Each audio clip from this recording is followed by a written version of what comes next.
ಎಲ್ಲರಿಗೂ ನಮಸ್ಕಾರ. ನನ್ನ ಇಟ್ಸ್ ಮೀ ಚಾನಲ್ಗೆ ಸ್ವಾಗತ. ನಾನು ಅಕ್ಷತಾ. ದೇವಸ್ಥಾನ ಅಂದರೆ ಮನಸ್ಸಿಗೆ ಶಾಂತಿ ಸಿಗುವ ಜಾಗ. ಇವತ್ತು ನಾನು ಬಂದಿರುವ ಈ ಸ್ಥಳದ ದರ್ಶನ ನಿಮಗೂ ಸಿಗಲಿ ಅಂತ ಈ ವಿಡಿಯೋವನ್ನು ಶೇರ್ ಮಾಡ್ತಿದ್ದೀನಿ. ಶ್ರೀ ಕಲ್ಕುಡ ದೇವಸ್ಥಾನ ಸುಳ್ಯ. ಕಲ್ಕುಡ ಕಲ್ಲುರುಟಿ ಮತ್ತು ಗುಳಿಗ ದೈವ ನೆಲೆಯಾಗಿ ಭಕ್ತರನ್ನು ಹರಿಸುತ್ತಿರುವ ದೇವಸ್ಥಾನವಿರುವುದು ಸುಳ್ಯ ಗಾಂಧಿನಗರದ ನಾವೂರು ರಸ್ತೆಯಲ್ಲಿ. ಎಲ್ಲರೂ ಕೈ ಬಿಟ್ಟಾಗ ಕಲ್ಕುಡ ಕೈ ಹಿಡಿಯುತ್ತಾನೆ ಎಂಬ ನಂಬಿಕೆಯಿಂದಲೇ ಇಲ್ಲಿ ಬರುವ ಭಕ್ತಾದಿಗಳ ಅನುಭವ ಕೂಡ ಆ ನಂಬಿಕೆಗೆ ಪುಷ್ಟಿ ನೀಡಿ ಬಲ ತುಂಬುತ್ತದೆ.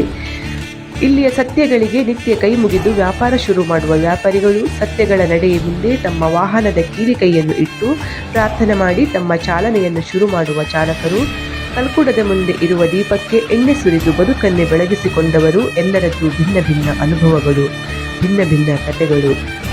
ಕಾಲಾವಧಿ ನೇಮದಲ್ಲಿ ಹರಕೆ ಒಪ್ಪಿಸುವ ಮೂಲಕ ತಮ್ಮ ಭಕ್ತಿಯನ್ನು ಅಗೇಲು ಸೇವೆ ಮಾಡಿಸಿಕೊಂಡು ತಮ್ಮ ತಮ್ಮ ಅಭೀಷ್ಟಗಳನ್ನು ಈಡೇರಿಸಿಕೊಂಡ ಭಕ್ತರ ಸಂಖ್ಯೆ ವರ್ಷದಿಂದ ವರ್ಷಕ್ಕೆ ಏರುತ್ತಲೇ ಹೋಗುತ್ತದೆ. ಈ ಪುಣ್ಯ ದೈವ ಸಾನ್ನಿಧ್ಯದಲ್ಲಿ ನೀವು ಒಂದು ಗಳಿಗೆ ಪ್ರಾರ್ಥಿಸಿಕೊಂಡು ನಿಮ್ಮ ಬದುಕಲ್ಲಿ ಕೂಡ ಬೆಳಕನ್ನು ತುಂಬಿಕೊಳ್ಳಿ.